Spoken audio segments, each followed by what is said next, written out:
Hello students, welcome you all to the next video on the chapter solutions. In the last video we discussed Henry's law. Henry's law andre ಏನು ಮತ್ತೆ applications of Henry's law discuss ಮಾಡಿದ್ವಿ. Today we will continue the chapter. Our next topic in the chapter is Raoult's law. Raoult's law andre ಏನು ಅಂತ ಹೇಳಿ statement discuss ಮಾಡಬೇಕು. Before going to Raoult's law, so let us understand what is meant by vapor pressure. Last year vapour pressure ಅಂದ್ರೆ ಏನು ಅಂತ discuss ಮಾಡಿದ್ವಿ States of matter chapter ಅಲ್ಲಿ. ಅದನ್ನ ಒಂದು ಕ್ವಿಕ್ ರಿಕ್ಯಾಪ್ ಮಾಡೋಣ.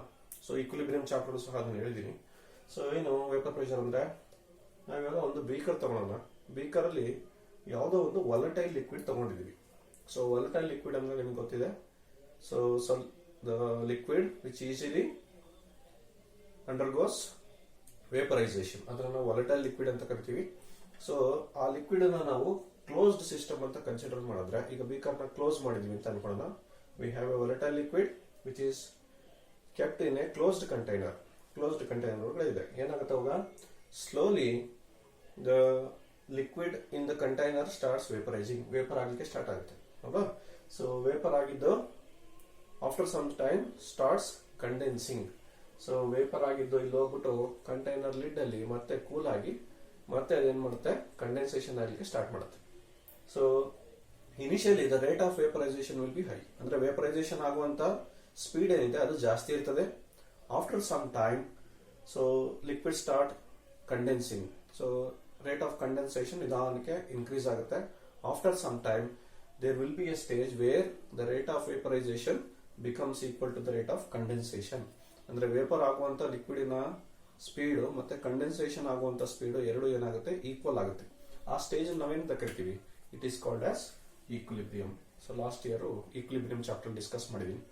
It is a state where two opposing forces act equally at equal speeds. Equal speed ಅಲ್ಲಿ ಎರಡು ಅಪೋಸಿಂಗ್ ಪ್ರೋಸೆಸಸ್ ಆಕ್ಟ್ ಆಗ್ತಾ ಇರುತ್ತೆ ಅಲ್ವಾ. ಸೊ ಇಲ್ಲಿ ವೇಪರೈಸೇಷನ್ ಕಂಡೆನ್ಸೇಷನ್ ಎರಡು ಸೇಮ್ ಸ್ಪೀಡ್ ಅಲ್ಲಿ ಆಗ್ತಾ ಇರುತ್ತೆ. ಅದನ್ನ ನಾವು ಆ ಸ್ಟೇಟ್ ಏನಂತ ಕರಿತೀವಿ, ಈಕ್ವಿಲಿಬ್ರಿಯಂ ಅಂತ ಕರಿತೀವಿ. Equilibrium is always dynamic. So ಹಾಗಾದ್ರೆ ಆ ಕಂಡೀಷನ್ ಅಲ್ಲಿ ಇಲ್ಲಿ ವೇಪರ್ ಇರ್ತದಲ್ವಾ, ಈ above the liquid there will be vapours. ಆ ವೇಪರ್ಸ್ ಎಷ್ಟು ಪ್ರೆಷರ್ ನ ಲಿಕ್ವಿಡ್ ಮೇಲೆ ಎಕ್ಸರ್ಟ್ ಮಾಡುತ್ತೋ ಅದನ್ನ ನಾವೇನಂತ ಕರಿತೀವಿ ಅಂತ ಹೇಳಿದ್ರೆ ಈಕ್ವಿಲಿಬ್ರಿಯಂ ವೇಪರ್ ಪ್ರೆಷರ್ ಅಂತ ಕರಿತೀವಿ. So we call it as equilibrium vapour pressure.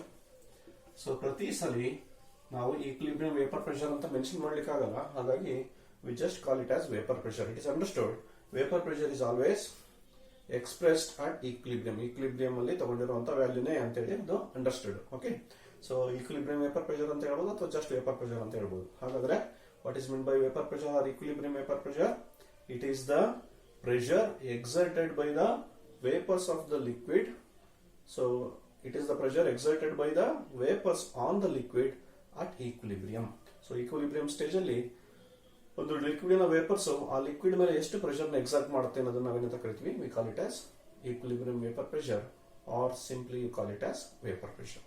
Okay, so ಈ ವೇಪರ್ ಪ್ರೆಷರ್ ಅರ್ಥ ಆದ್ಮೇಲೆ ನಾವು ರೌಲ್ಟ್ಸ್ ಲಾಗೆ ಹೋಗ್ಬೋದು. ಓಕೆ, ಸೊ ರೌಲ್ಟ್ಸ್ ಲಾ ನಾವು ಕನ್ಸಿಡರ್ ಮಾಡ್ತಾ ಇರೋದು ಇಲ್ಲಿ for a solution of liquid in liquid.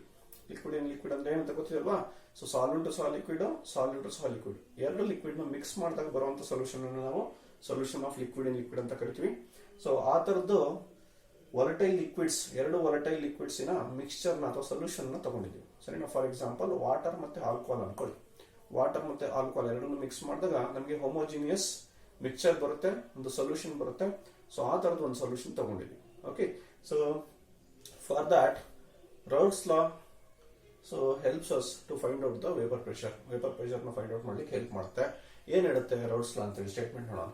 For a solution of volatile liquids, the partial vapor pressure of each component so in the solution is directly proportional to its mole fraction. ಸರಿನಾ? So let us consider ಈಗ ಎರಡು component ತಗೊಂಡಿದೀವಿ ಅಂತ ಅನ್ಕೊಳ್ಳೋಣ. ಒಂದು component A, ಇನ್ನೊಂದು component B. ಸರಿನಾ? So ಅಂದ್ರೆ ಎರಡು liquid mix ಮಾಡಿದೀವಿ. ಇವಾಗ ಇದೇ ಬೇಕರ್ನ ಕನ್ಸಿಡರ್ ಮಾಡಿ. ಈಗ ಇಲ್ಲಿ ಎರಡು ಲಿಕ್ವಿಡ್ ಇದೆ ಅಂತ ಅಂದ್ಕೊಳ್ಳೋಣ. ಓಕೆ, ಎರಡು ಲಿಕ್ವಿಡ್ ಇದ್ದಾಗ ಏನಾಗುತ್ತೆ, ಎರಡು ಲಿಕ್ವಿಡಿನ ವೇಪರ್ಸ್ ಸೊ ಮೇಲ್ಗಡೆ ಬರ್ತಾ ಇರುತ್ತೆ ಅಲ್ವಾ. There will be vapor pressure which is due to both the liquids. ಎರಡು ಲಿಕ್ವಿಡ್ ವೇಪರ್ಸ್ ಇರುತ್ತೆ, ಹಾಗಾಗಿ ವೇಪರ್ ಪ್ರೆಷರ್ ಅನ್ನೋದು ಏನಿದೆ, it is actually due to contribution of both the liquids. For example water ಮತ್ತೆ ಆಲ್ಕೋಹಾಲ್ ಕನ್ಸಿಡರ್ ಮಾಡಿದೀವಿ ಅಂತ ಹೇಳಿದ್ರೆ liquids, water vapours ಇರ್ತದೆ, ಆಲ್ಕೋಹಾಲಿನ್ ವೇಪರ್ಸ್ ಇರ್ತದೆ. ಹಾಗಾಗಿ ವೇಪರ್ ಪ್ರೆಷರ್ಗೆ ಎರಡೂ ಸಹ ಕಾಂಟ್ರಿಬ್ಯೂಟ್ ಮಾಡುತ್ತೆ. ಸರಿನಾ? ಸೊ ಹಾಗಾದ್ರೆ ಇಂಡಿವಿಜುವಲ್ ವೇಪರ್ ಪ್ರೆಷರ್ಸ್ ಅನ್ನೋದನ್ನ ಎಕ್ಸ್ಪ್ರೆಸ್ ಮಾಡಲಿಕ್ಕೆ ರೌಟ್ ಅನ್ನೋ ಒಬ್ಬ ಸೈಂಟಿಸ್ಟ್ ಹೀಗೆ statement which is popularly known as Raoult's law. ಏನ್ ಹೇಳ್ತದ? For a solution of two volatile liquids, ಎರಡು ವೊಲಟೈಲ್ ಲಿಕ್ವಿಡ್ಸ್ ಅನ್ನು ಕನ್ಸಿಡರ್ ಮಾಡಿದ್ರೆ the partial pressure of each component, ಪ್ರತಿಯೊಂದು ಕಾಂಪೋನೆಂಟಿನ ವೇಪರ್ ಪ್ರೆಷರ್ ಎಷ್ಟಿರುತ್ತಪ್ಪ ಅಂದ್ರೆ it will be directly proportional to its mole fraction. ಅಂದ್ರೆ ಆ ಒಂದು ಕಾಂಪೋನೆಂಟ್ ಯಾವ್ದು ಕನ್ಸಿಡರ್ ಮಾಡ್ತೀವಲ್ಲ ಅದ್ರದ್ದು ಮೋಲ್ ಫ್ರಾಕ್ಷನ್ ಇದ್ರೊಳಗಡೆ ಎಷ್ಟಿದೆ ಸೊಲ್ಯೂಷನ್ ಒಳಗಡೆ ಅನ್ನೋದ್ರ ಮೇಲೆ ಅಂದ್ರೆ ವೇಪರ್ ಪ್ರೆಷರ್ ಡಿಪೆಂಡ್ ಆಗಿರುತ್ತೆ ಅನ್ನೋದು ಆಕ್ಚುಲಿ ರೌಟ್ಸ್ ಲಾ. ಓಕೆ, ಇದನ್ನ ಸಿಂಗಲ್ ಲಿಕ್ವಿಡ್ ಗೆ ಆಲ್ರೆಡಿ ನಾವು ಹೆನ್ರೀಸ್ ಲಾ ಫಾರ್ಮ್ ಅಲ್ಲಿ ಎಕ್ಸ್ಪ್ರೆಸ್ ಮಾಡಿದೀವಿ, ಅದನ್ನು ನಾವು ಎಕ್ಸ್ಟೆಂಡ್ ಮಾಡ್ತಾ ಇದೀವಿ. ಹಾಗಾಗಿ Raoult's law is set to be a special case of Henry's law. So Raoult's law is nothing but it is a special case of Henry's law. So ಯಾಕೆಂದ್ರೆ ಅಲ್ಲಿ ಹೇಳಿರೋದು ಇದೇನೆ, ಆದ್ರೆ ಇಲ್ಲಿ ನಾವು ಕನ್ಸಿಡರ್ ಮಾಡ್ತಾ ಇರೋದು ಲಿಕ್ವಿಡ್ ಇನ್ ಲಿಕ್ವಿಡ್ ಸೊಲ್ಯೂಷನ್ ಗೆ ಅಷ್ಟೇ. Okay, so it is actually Raoult's law is actually a special case of Henry's law. Okay, so ಹಾಗಾದ್ರೆ ಈಗ ಎರಡು ಕಾಂಪೋನೆಂಟ್ ಕನ್ಸಿಡರ್ ಮಾಡಿದೀವಿ. ನೀವು ವಾಟರ್ ಆಲ್ಕೋಹಾಲ್ ತಗೊಳ್ಳಿ, ವಾಟರ್ ಬೆಂಜಿನ್ ತಗೊಳ್ಳಿ, ಸೊ ಬೇರೆ ಯಾವ್ದಾದ್ರು ಎರಡು ಲಿಕ್ವಿಡ್ ತಗೊಳ್ಳಿ. ಸೊ ಆ ಲಿಕ್ವಿಡ್ಸ್ ಗೆ ಸೊ ನೀವು ಎ ಮತ್ತೆ ಬಿ ಅಂತ ಹೇಳಿ ಎರಡು ಕಾಂಪೋನೆಂಟ್ ಗೆ ನೀವು ಹೆಸರು ಕೊಟ್ರೆ so partial pressure will be directly proportional to mole fraction. ಏನ್ ನಾವು ಹೆನ್ರೀಸ್ ಲಾ ಹೇಳಿದ್ವಿ ಅದೇನೆ. ಸೊ ಬಟ್ ಇಲ್ಲಿ P A is equal to P naught A into X C ಅಂತ ಬರಿತಾ ಇದೀವಿ. So what is this P naught A ಅಂತ ಹೇಳಿದ್ರೆ it is the partial pressure of pure component A. So X A is the mole fraction. Similarly ಇನ್ನೊಂದು component ಅದೇ ತರ ಬರೀತೀವಿ P B, that means partial pressure of component B will be directly proportional to mole fraction of B in the solution. PB will be equal to, ಈ proportionality constant ತೆಗೆದ್ರೆ ಏನ್ ಬರಿತಾ ಇದೀವಿ, ಇಲ್ಲಿ ಒಂದು ಕಾನ್ಸ್ಟೆಂಟ್ ಇಂಟ್ರೊಡ್ಯೂಸ್ ಮಾಡ್ತಾ ಇದೀವಿ, ಅದಕ್ಕೆ ಪಿ ನಾಟ್ ಬಿ ಅಂತ ಹೆಸರು ಕೊಡ್ತಾ ಇದೀವಿ. So into X B. What are this P naught A ಮತ್ತೆ ಪಿ ನಾಟ್ ಬಿ ಅಂದ್ರೆ ಏನು ಅಂದ್ರೆ ಇಂಡಿವಿಜುವಲ್ ಆಗಿ ಒಂದೊಂದೇ ಲಿಕ್ವಿಡ್ ನ ಪ್ಯೂರ್ ಲಿಕ್ವಿಡ್ ಎ ಅಥವಾ ಪ್ಯೂರ್ ಲಿಕ್ವಿಡ್ ಬಿ ನ ತಗೊಂಡ್ರೆ ಆ ಟೆಂಪರೇಚರ್ ಅಲ್ಲಿ ಅವು ಎಷ್ಟು ವೇಪರ್ ಪ್ರೆಷರ್ ನ ಕೊಡ್ತಾ ಇತ್ತು ಅನ್ನೋದನ್ನ ನಾವೆಂತ ಕರಿತೀವಿ, ಪಿ ನಾಟ್ ಎ ಅಂತ ಕರಿತೀವಿ ಅಥವಾ ಪಿ ನಾಟ್ ಬಿ ಅಂತ ಕರಿತೀವಿ. So it is the partial vapour pressure ಅಥವಾ it is the vapour pressure of pure component A at that temperature.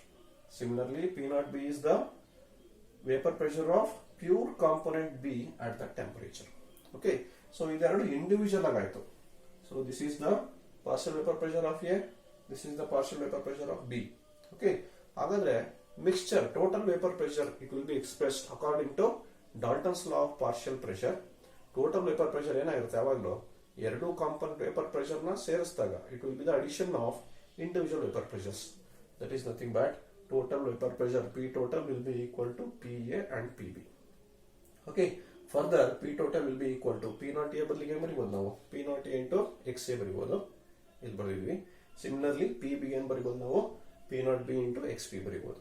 Okay, so therefore P total is equal to P naught A into XA plus P naught B into XB. So this is the mathematical form of Raoult's law. So Raoult's law for two volatile liquids ಅಂತ ತಗೊಂಡ್ರೆ ಅದಕ್ಕೆ mathematical form P total is equal to P naught A into XA plus P naught B into XB. Okay, so this is our Raoult's law. So Raoult's law ಆದ್ಮೇಲೆ ನಾವು ideal solution ಅಂದ್ರೆ ಏನು ಮತ್ತೆ non ideal solution ಅಂದ್ರೆ ಏನು, ideal and non ideal solutions ಅಂತ ನೋಡಬೇಕು, ಅದ್ರ ಮಧ್ಯೆ ಡಿಫರೆನ್ಸಸ್ ನೋಡಬೇಕು. So let us discuss next. Okay, let us now discuss what is mean by ideal solution, what is mean by non ideal solution. So ನನಗೆ important ಆಗಿ ನಮಗೆ differences between ideal ಮತ್ತೆ non ideal solutions ಕೇಳ್ತಾರೆ. So let us discuss ideal solution ಅಂದ್ರೆ ಏನು. ಈಗಾಗಲೇ ನಾನು ರೌಟ್ಸ್ ಲಾ ಹೇಳ್ಬೇಕಾದ್ರೆ ಹೇಳಿದೆ, ಎರಡು ವೊಲಟೈಲ್ ಲಿಕ್ವಿಡ್ ಕನ್ಸಿಡರ್ ಮಾಡಿದೀವಿ. ಎರಡು ವೊಲಟೈಲ್ ಲಿಕ್ವಿಡ್ ಕನ್ಸಿಡರ್ ಮಾಡಿದಾಗ ಅದ್ರ ಟೋಟಲ್ ವೇಪರ್ ಪ್ರೆಷರ್ ಹೇಗೆ ಕೊಡಬಹುದು ಮ್ಯಾಥಮೆಟಿಕಲಿ ಅಂತ ಹೇಳಿ. P total is equal to P naught A into X A plus P naught B into X B. A ಮತ್ತೆ ಬಿ ಅನ್ನೋ ಎರಡು ಲಿಕ್ವಿಡ್ ತಗೊಂಡಾಗ ಅಲ್ವಾ. ಸೊ ಆ ರೌಲ್ಟ್ಸ್ ಲಾನ ಅದೇ ಮ್ಯಾಥಮೆಟಿಕಲ್ ಸ್ಟೇಟ್ಮೆಂಟ್ ಇದೆ, ಅದನ್ನ ಒಬೇ ಮಾಡುವಂತ ಎಲ್ಲಾ ಸೊಲ್ಯೂಷನ್ಸ್ ನ ನಾವು ಐಡಿಯಲ್ ಸೊಲ್ಯೂಷನ್ಸ್ ಅಂತ ಹೇಳಿ ಕರಿತೀವಿ. The solution which obeys Raoult's law at all concentrations and temperatures they are said to be ideal solutions. ಯಾವುದು ಒಬೇ ಮಾಡೋದಿಲ್ವೋ, the solutions which do not obey so Raoult's law at all concentration and temperature are known as non-ideal solutions. ಎಲ್ಲಾ concentrations ಅಂದ್ರೆ ಯಾವುದೇ concentration ಯಾವುದೇ proportion mix ಮಾಡಿದಾಗಲೂ ಸಹ ಮತ್ತೆ ಎಲ್ಲಾ temperature ಅಲ್ಲೂ Raoult's law follow ಮಾಡಿದ್ರೆ ಅದನ್ನ ಐಡಿಯಲ್ ಸೊಲ್ಯೂಷನ್ ಅಂತ ಕರಿತೀವಿ. ಸೊ ಎಲ್ಲಾ ಕಾನ್ಸಂಟ್ರೇಷನ್ ಮತ್ತೆ ಟೆಂಪರೇಚರ್ ಅಲ್ಲಿ ರೌಲ್ಸ್ ಲಾನ ಫಾಲೋ ಮಾಡಲಿಲ್ಲ ಅಂತ ಹೇಳಿದ್ರೆ ಸೊ ಅಂತ ಸೊಲ್ಯೂಷನ್ಸ್ ನಾವೇನಂತ ಕರಿತೀವಿ, we call them as non ideal solutions. So ಹಾಗಾದ್ರೆ ನೆಕ್ಸ್ಟ್ ಡಿಫರೆನ್ಸ್ ಏನು ಐಡಿಯಲ್ ಮತ್ತೆ ನಾನ್ ಐಡಿಯಲ್ ಸೊಲ್ಯೂಷನ್ಸ್ ಅಂದ್ರೆ, in case of ideal solution delta H of mixing ಅಂದ್ರೆ heat of mixing will be 0. ಅಂದ್ರೆ ಎರಡು ಲಿಕ್ವಿಡ್ ನ ನಾವು ಮಿಕ್ಸ್ ಮಾಡಿದಾಗ ಸೊ ಟೆಂಪರೇಚರ್ ಏನು ಚೇಂಜ್ ಆಗಲ್ಲ. ಈಗ ಲಿಕ್ವಿಡ್ ಎ ಮತ್ತೆ ಲಿಕ್ವಿಡ್ ಬಿ ಇದೆ, ಎರಡರದ್ದು ಟೆಂಪರೇಚರ್ ಎಷ್ಟಿರ್ತದೋ ಮಿಕ್ಸ್ ಮಾಡಿದ್ಮೇಲೆ ಬರುತ್ತಲ್ಲ ಸೊಲ್ಯೂಷನ್ ಸೊ ಅಥವಾ ಮಿಕ್ಸ್ಚರ್, ಅದ್ರ ಟೆಂಪರೇಚರ್ ಅಷ್ಟೇ ಇರ್ತದೆ. ಅಂದ್ರೆ ಹೀಟು ಅಬ್ಸರ್ವ್ ಆಗಲ್ಲ, ಹೀಟು ಎವಲ್ಯೂಷನ್ ಆಗಲ್ಲ. So in that case heat change is set to be 0. ಅದನ್ನ delta H mixing is equal to 0 ಅಂತ ಬರೀತೀವಿ. ಬಟ್ ನಾನ್ ಐಡಿಯಲ್ ಸೊಲ್ಯೂಷನ್ಸ್ ಅಲ್ಲಿ delta H mixing will not be equal to 0. That means so ನೀವು ಎರಡು liquids ನ mix ಮಾಡಿದಾಗ so ಏನಾಗುತ್ತೆ, so ಒಂದ ಟೆಂಪರೇಚರ್ ಅಬ್ಸಾರ್ಬ್ ಆಗುತ್ತೆ, ಇಲ್ಲ ಟೆಂಪರೇಚರ್ ಎವಲ್ಯೂಷನ್ ಆಗುತ್ತೆ. ಸೊ ಟೆಂಪರೇಚರ್ ಅಬ್ಸಾರ್ಬ್ ಅಥವಾ ಎವಲ್ಯೂಷನ್ ಆದ್ರೆ, ಅಬ್ಸಾರ್ಬ್ ಆದ್ರೆ ಎಂಡೋಥರ್ಮಿಕ್ ಅಂತ ಕರಿತೀವಿ, ಲಿಬರೇಟ್ ಆದ್ರೆ ಎಕ್ಸೋಥರ್ಮಿಕ್ ಅಂತ ಕರಿತೀವಿ. ಅದ್ರ ಮೇಲೆ ಮತ್ತೆ ನಮಗೆ ಎರಡು ತರದ್ದು ನಾನ್ ಐಡಿಯಲ್ ಸೊಲ್ಯೂಷನ್ ಬರುತ್ತೆ, ಅದನ್ನ ನೆಕ್ಸ್ಟ್ ನೋಡೋಣ. ಸೊ ನಾವು just understand, so heat of mixing will not be equal to 0. Next delta V mixing is equal to 0 ಅಂದ್ರೆ ವಾಲ್ಯೂಮ್ ಚೇಂಜ್ ಈಸ್ 0 ಅಂತ. ಅಂದ್ರೆ ಈಗ 5 ml liquid A, 5 ml liquid B ತಗೊಂಡಿದೀವಿ, ಎರಡನ್ನು ಮಿಕ್ಸ್ ಮಾಡಿದಾಗ ಎಷ್ಟು ಆಗ್ಬೇಕು, 10 ml ಆಗ್ಬೇಕಲ್ವಾ. ಆತರ ಎಕ್ಸಾಕ್ಟ್ 10 ml ಬಂದ್ರೆ ಅದನ್ನು ನಾವು ಐಡಿಯಲ್ ಸೊಲ್ಯೂಷನ್ ಅಂತ ಕರಿತೀವಿ, ಅಲ್ಲಿ ವಾಲ್ಯೂಮ್ ಚೇಂಜ್ ಏನೂ ಆಗಲ್ಲ. ಆದ್ರೆ ನಾನು 5 ml ಎ 5 ml ಬಿ ನ ಮಿಕ್ಸ್ ಮಾಡಿದಾಗ 9.8 ml ಏನಾದ್ರೂ ಬಂತು ಅಂದ್ರೆ ಕಡಿಮೆ ಆಗಿದೆ, ಅಥವಾ 10.2 10.3 ml ಬಂತು ಅಂದ್ರೆ ಅವಾಗ ವಾಲ್ಯೂಮ್ ಜಾಸ್ತಿ ಆಗಿದೆ ಅಲ್ವಾ. ಆತರ ಏನಾದ್ರು ವಾಲ್ಯೂಮ್ ಚೇಂಜಸ್ ಆದ್ರೆ ಅದನ್ನ ನಾವೇನಂತ ಕರಿತೀವಿ, we call it as non ideal solution. So last difference, interaction between solute solute, solvent solvent and solute solvent are all same. ಅಂದ್ರೆ solute solute molecules ಮಧ್ಯೆ, solvent solvent molecules ಮಧ್ಯೆ ಏನು ಇಂಟರಾಕ್ಷನ್ಸ್ ಅಥವಾ attractive forces ಇದೆಯೋ ಅದೇ force solvent ಮತ್ತೆ salute molecules ಮಧ್ಯೆ ಇರಬೇಕು. ಅದು ಎಲ್ಲಿರ್ತದೆ ಅಂದ್ರೆ ಐಡಿಯಲ್ ಸೊಲ್ಯೂಷನ್ ಇರ್ತದೆ. ಅದೇ ನಾನ್ ಐಡಿಯಲ್ ಸೊಲ್ಯೂಷನ್ ಅಂತ ಅಂದ್ರೆ those interactions are different. Solute solute ಮಧ್ಯೆನೇ ಬೇರೆ, ಸಾಲ್ವೆಂಟ್ ಸಾಲ್ವೆಂಟ್ ಮಧ್ಯೆನೇ ಬೇರೆ, ಸಾಲ್ಯೂಟ್ ಸಾಲ್ವೆಂಟ್ ಮಧ್ಯೆನೇ ಇಂಟರಾಕ್ಷನ್ಸ್ ಏನಿದೆ they will be different. These four are the differences between ideal solution ಮತ್ತು non ideal solution. ನಮಗೆ ಇದನ್ನ 2 ಮಾರ್ಕ್ ಅಲ್ಲಿ ಕೇಳಬಹುದು, right the differences between ideal and non ideal solutions ಅಂತ ಹೇಳಿ. ಸೊ ಈ 4 ಪಾಯಿಂಟ್ ಅಲ್ಲಿ ಯಾವ್ದಾದ್ರು 2 ಪಾಯಿಂಟ್ ಅನ್ನು ನಾವು ಮೆನ್ಷನ್ ಮಾಡಬೇಕಾಗುತ್ತೆ. So regarding the differences. So I hope ನಿಮ್ಗೆ ಅರ್ಥ ಆಗಿದೆ ಅಂತ ಅನ್ಕೊಂಡಿದ್ದೀನಿ. So after discussing ideal and non ideal solutions, ನಾವು ನಾನ್ ಐಡಿಯಲ್ ಸೊಲ್ಯೂಷನ್ಸ್ ಅಲ್ಲಿ ಮತ್ತೆ 2 ಕೇಸ್ ಬರುತ್ತೆ. ಸೊ ಅದನ್ನ ಡಿಸ್ಕಸ್ ಮಾಡಬೇಕು. ಆ ನಾನ್ ಐಡಿಯಲ್ ಸೊಲ್ಯೂಷನ್ಸ್ ನಾವು solution with positive deviation, solution with negative deviation ಅಂತ ಕರಿತೀವಿ. That is also easy. So let us discuss next. Okay, now let us discuss the 2 types of non-ideal solutions. ಈಗ ideal solution ಅಂದ್ರೆ ಏನು, ನಾನ್ ideal solution ಅಂದ್ರೆ ಏನು, differences ಏನು ನೋಡಿದ್ವಿ. ಈಗ ನಾನ್ ಐಡಿಯಲ್ ಸೊಲ್ಯೂಷನ್ಸ್ ಅಲ್ಲಿ ಮತ್ತೆ 2 ಕೇಸಸ್ ಪಾಸಿಬಿಲಿಟೀಸ್ ಇದೆ. ಒಂದು non ideal solution showing positive deviation, another is non-ideal solution showing negative deviation ಅಂತ ಹೇಳಿ. ಹಾಗಾದ್ರೆ ಪಾಸಿಟಿವ್ ಡಿವಿಯೇಷನ್ ಅಂದ್ರೆ ಏನು, ನೆಗೆಟಿವ್ ಡಿವಿಯೇಷನ್ ಅಂದ್ರೆ ಏನು ಅಂತ ನೋಡೋಣ. ಸೊ ಆಲ್ರೆಡಿ ಹೇಳ್ದಂಗೆ ಎರಡೂ ಸಹ ರೌಲ್ಸ್ ಲಾ ಫಾಲೋ ಮಾಡೋದಿಲ್ಲ. ಪಾಸಿಟಿವ್ ಡಿವಿಯೇಷನ್ ಆಗಿ ನೆಗೆಟಿವ್ ಡಿವಿಯೇಷನ್ ಆಗಲಿ ಎರಡೂ ಸಹ non ideal solution. Both do not obey Raoult's law. Raoult's ಲಾನ ಒಬೆ ಮಾಡೋದಿಲ್ಲ. ಸೊ ಇಲ್ಲಿ total vapour pressure will be greater than the sum of the partial pressures. ಈಗ P A ಮತ್ತೆ P B ಅಂತ 2 component ತಗೊಂಡಿದ್ವಿ, ಅದೆರಡರದ್ದು ಟೋಟಲ್ ವೇಪರ್ ಪ್ರೆಷರ್ ಏನಿದೆ ಅದು ಇಂಡಿವಿಜುವಲ್ ಅವೆರಡನ್ನು ಕೂಡಿದ್ರೆ ಏನ್ ಬರುತ್ತೋ ಅದಕ್ಕಿಂತ ಹೆಚ್ಚಿರುತ್ತೆ. ಸರಿನಾ? Total pressure vapour pressure will be greater than so individual ಅಥವಾ partial vapour pressures. Okay, sum of the partial vapour pressures. ಇಲ್ಲಿ P total will be less than P A plus P B. Partial vapour pressures ನ sum ಮಾಡಿದ್ರೆ so ಏನ್ value ಬರುತ್ತೋ ಅದಕ್ಕಿಂತ total vapour pressure ಏನಾಗಿರುತ್ತೆ, that will be less. So ಅದಕ್ಕೋಸ್ಕರ ಇದನ್ನ positive deviation, ಇದನ್ನ ನೆಗೆಟಿವ್ ಡಿವಿಯೇಷನ್ ಅಂತ ಹೇಳಿ ಕರಿತೀವಿ. ಸೊ ಇನ್ನೊಂದು delta H mixing. So delta ಹೆಚ್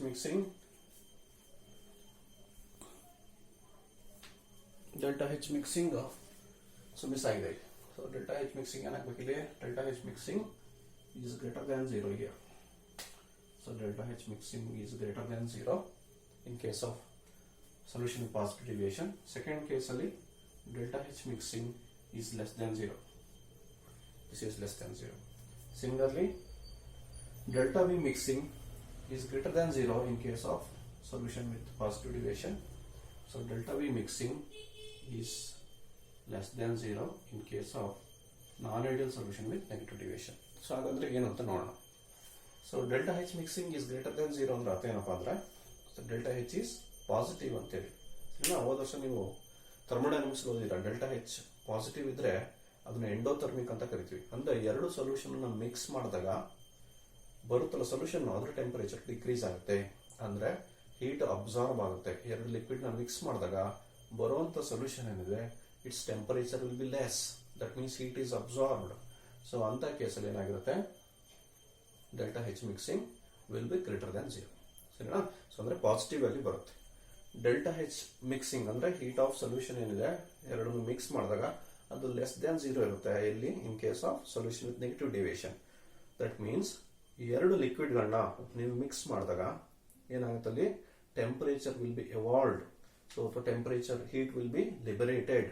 ಸೊ ನೀವೇನ್ ಮಾಡ್ತೀರಾ, ಈಗ ಲಿಕ್ವಿಡ್ ಎ ಮತ್ತೆ ಲಿಕ್ವಿಡ್ ಬಿ ತಗೊಂತೀರಾ, ಎರಡನ್ನು ಮಿಕ್ಸ್ ಮಾಡ್ತೀರಾ.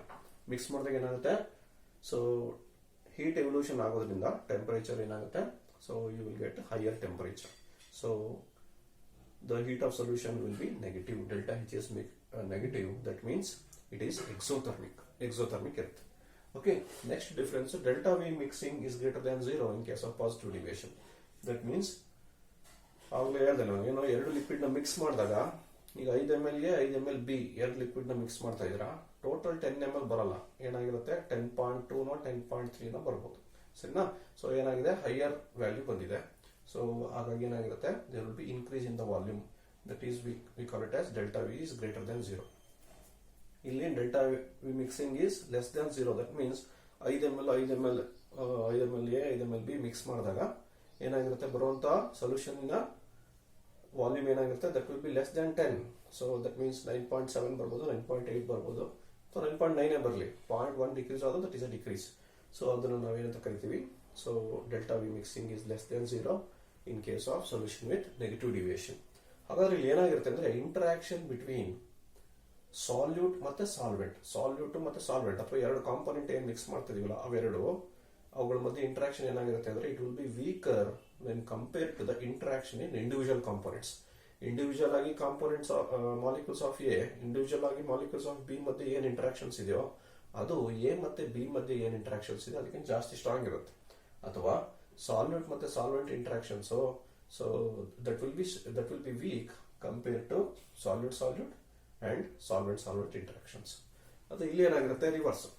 ಅದೇ ಇಂಟರಾಕ್ಷನ್ಸ್ ಏನಾಗಿರುತ್ತೆ ಇಲ್ಲಿ, that will be the solvent interaction will be strong compare to the interactions between solute and solvent. So solute ಮತ್ತೆ ಸಾಲ್ವೆಂಟ್ ಅಥವಾ ಎರಡು ಕಾಂಪೋನೆಂಟ್ ಏನ್ ಮಿಕ್ಸ್ ಮಾಡ್ತಾ ಇದೀವಿ ಅವುಗಳ ಮಧ್ಯೆ ಇಂಟರಾಕ್ಷನ್ಸ್ ಸ್ಟ್ರಾಂಗ್ ಇರುತ್ತೆ.